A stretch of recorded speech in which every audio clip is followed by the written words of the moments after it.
Hey, this is the World Advice Channel 2. What I want to talk about today is the topic of should Kamala Harris run for president in 2028? And when it comes to the answer to that question, is hell no. She should definitely not run for president in 2028.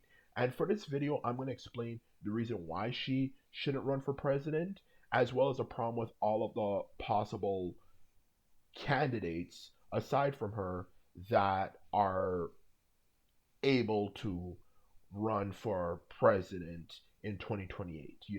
So now that I mention that, let's get started. So when it comes to Kamala Harris running for president, um, you know, especially as a left-wing person, I'm just gonna be straight up blunt and straightforward with you, okay? She is not a good candidate to run for president, okay? And the reason why she is not a good candidate to run for president, okay, is simply down to the fact of how she performed when she was obviously trying to get elected in 2024 against Donald Trump, okay? The thing about Kamala Harris is that Kamala Harris just wasn't presidential material, okay? She wasn't able to explain things very clearly. She consistently, um, you know, made mistakes when talking about basic facts and a lot of different things. She just wasn't good enough to do it. And she just, in general, wasn't really anyone who really did anything. Even when she was vice president, before she had the ability to, of course, run for president, when Biden did his first term from 2020 to 2024, she just didn't do a good job because she didn't really do anything, and she just didn't have. I just don't think she just had the ability to really get people to vote for her because a lot of the time when she was trying to be elected. The same story, you know, you would hear all the time, which was that what exactly does she stand for? We don't know her and all that type of stuff.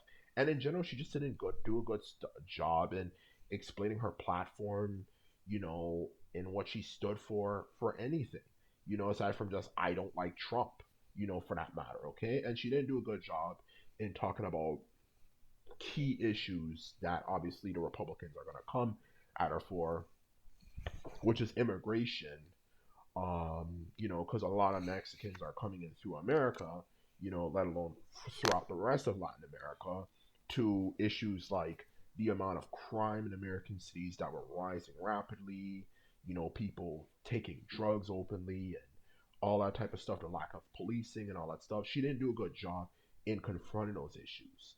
And that is the reason why I think she's not a good candidate. And it's not just about her, you know, for this particular topic. It's about all the presidential candidates. Because aside from her, another person that is trying to run is Gavin Newsom, who, let's be honest, being fair, he did a terrible job running California. California is running to the ground. The price of living is ridiculously high. There's people openly doing drugs, urinating and defecating in public. He didn't do a good job, okay? Especially with how he handled the wildfire situation, let alone anything. He's not a good leader, okay? AOC, the person who literally represents everything, or at least a good portion of what people hate about the modern left wing, but specifically the main thing, when it comes to the number one position of what people hate about the modern left wing, you know, she's running for president, you know, in honesty. And why the hell would anyone want to vote for her? She literally came with the term Latinx. Like, who cares? And that's one of the biggest reasons why people are not voting for the left wing, because they have all these candidates who who get offended by everything, and she's the very definition of that. So what I'm trying to say here is all these candidates that they have are terrible and terrible, and this is the reason why the left wing is not winning. Okay, it's these candidates who represent everything people hate about the left wing party, and that's exactly what I'm trying to get at here. This is the problem with the left wing, okay, the Democratic Party specifically, of course, referring to America in this case.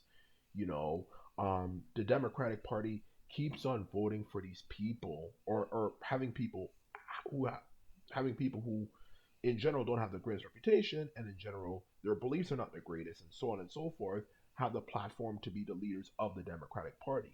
And the truth of the matter is, this is why we keep on losing, for that matter. And what I'm trying to say here, to of course get to the point, is that if the liberals want to actually win, you know, um, we are going to have to stop having these badass freaking people represent us. Like these people, especially like Sandria Ocasio Cortez, like, have you seen some of the things she was tweeting and even just saying in general? Like, how do people even get offended by things like that? Like some of the things she was getting offended by, and it was ridiculous. And this is coming from a black person who historically, to be honest with you, has had issues with America. And even I was like, okay, like this is kind of getting a bit kind of silly here. Like that's what I'm trying to say for that matter. And this is why we keep on losing. The left wing keeps on losing, and through losing, it makes it more likely the right wing, no surprise, are more likely to keep on winning. Because if Donald Trump is not going to be able to run for president in 2028, there's probably going to be someone who's probably a duplicate of Donald Trump. Like I think one of the Bushes wanted to run for president, and just in general, regardless of who's running, the conservatives are terrible leaders because they're racist as fuck. Even look at the history of America. Every time they've ever run anything, even a so-called great Ronald Reagan, who they pretty much praise, all of them were horrible leaders and just really just leech off the success of liberal policies and even as liberal presidents, or for that matter. They were terrible at running anything. Every single time they ever run anything, there's always problems. They can't run shit. And that's what I'm trying to say here.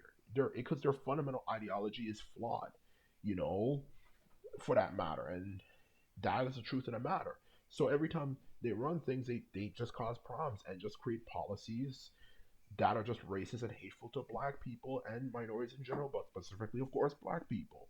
So that's why we obviously, for good people out there, we do not want them to run. But if you keep on having these crappy candidates, it makes it more likely they're gonna win.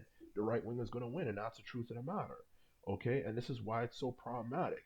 Which brings me to the second point when it comes to talking about this topic, which is why, or I should say how, for that matter, more exactly, we can stop this happening. And the best way to stop this from happening is to change the liberal ideology, okay? This whole culture of getting offended by everything, like you can't make fun of someone for being gay, or making fun of someone for having mental health problems, or even, calling someone fat and all that stuff. All that stuff doesn't really matter, okay? What the liberals need to focus on is simply policies that really matter, okay? Policies that actually matter instead of trying to get into the topic of what is referred to as identity politics, which is this whole topic of you shouldn't talk about this or that for entertainment. And that is what they should focus on. Those are things that they need to do. And the thing that the liberals need to do, aside from just focusing on getting offended by everything, is also just realizing that a lot of their beliefs, aside from that, such as how things should be economically run, like a lot of them are straight up communists. It's not even like socialist anymore. Some of them are straight up communists. Communism, first and foremost, when it comes to the economic way of thinking, is wrong. Um, their way of policing, their idea of policing is terrible. That's why there's so much rampant crime in America. They need to work on a policing issue because the policing issue is terrible. We can't focus on rehabilitating people. And a lot of other things is what is the reason why they keep on losing. What, simply put it, to sum up what I'm trying to say is to answer your question, what the liberals should be focusing on when it comes to running for president, or their platform in general for the whole liberal party, the Democratic Party to be more exact, because we're talking about America here, is focusing on just simply keeping back to the old school Democratic platform. All we care about is really is we care about making America better again. We are capitalists, who believe capitalism is the way. We believe in regulating the market. We don't focus on entertainment and all that type of stuff, like what people are watching and what's offensive and what's not. Since most media we look at as a golden age was actually originally liberal media anyway. So in other words, not focusing on entertainment, as well as, of course, you know, just realizing that people have the right to live how they want to live. Like the whole gay community shouldn't be able to force their views on other people who are not gay. And that's what they should focus on. In other words, just be like how they used to be like the 1990s and before they got into all this weird shit that started to happen, which got particularly worse in their mid 2010s. They should just go back to what they focus on, which is policies, instead of these identity politics, to sum it up, as well as this communist is the answer way of thinking. If they do that, then they're going to win. And they're not going to be as hated as they are, and we can prevent the conservatives from winning. And that's the truth. And this is often saying to people that